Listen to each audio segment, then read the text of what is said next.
श्री कृष्ण गोविंद हरे मुरारे, हे नाथ नारायण वासुदेव। श्री कृष्ण गोविंद हरे मुरारे, हे नाथ नारायण वासुदेव।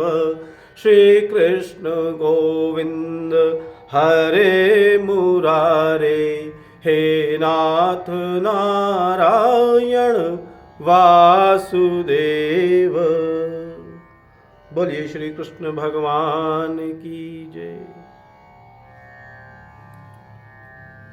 आज श्री विश्वकर्मा दिवस और गोवर्धन पूजा का पर्व है।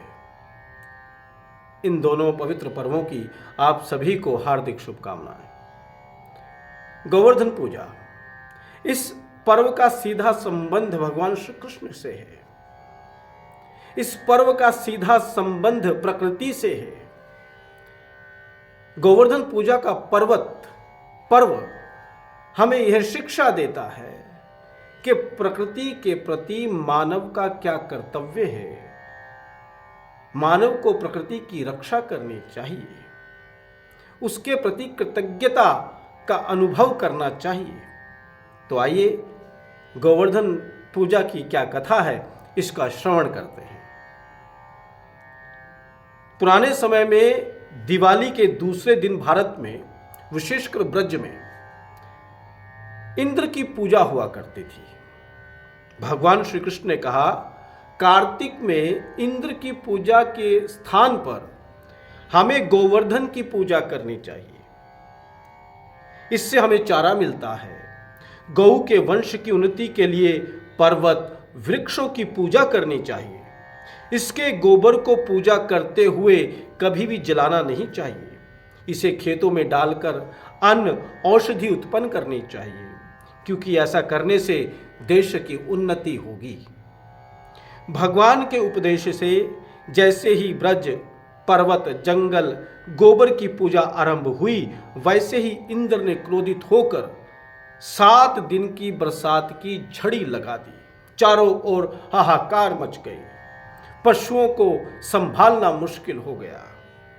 परंतु भगवान श्री कृष्ण ने अपने ब्रजवासियों की रक्षा के लिए अपनी चितली यानी कि छोटी उंगली पर गोवर्धन उठाकर ब्रज को बचा लिया और इंद्र को लज्जित होने पर क्षमा मांगनी पड़ी। तो देखिए, ये छोटी सी कथा हमें बहुत बड़ा संदेश देती है। क्या शिक्षा देती है ये कथा हमें?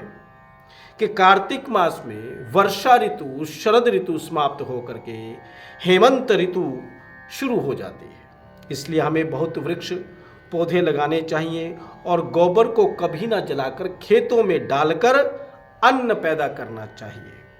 गौ वंश की उन्नति के लिए हमें लगातार घास, पौधे और वृक्षों की रक्षा करते रहना चाहिए। मुख्य जो इस कहानी का संदेश है वो है प्रकृति की सेवा। तो हमें यानी कि मानव को प्रकृति की लगातार सेवा करनी चाहिए। हमें पेड़ पौधे लगाने चाहिए। हमें तुलसी तो अपने हर घर में लगानी चाहिए और उसका जो पुण्य हमें प्राप्त होता है उसका लाभ उठाना चाहिए हमें। तो इस प्रकार गोवर्धन पूजा की एक बार फिर आप सभी को हार्दिक शुभकामनाएं। जय श्री कृष्ण।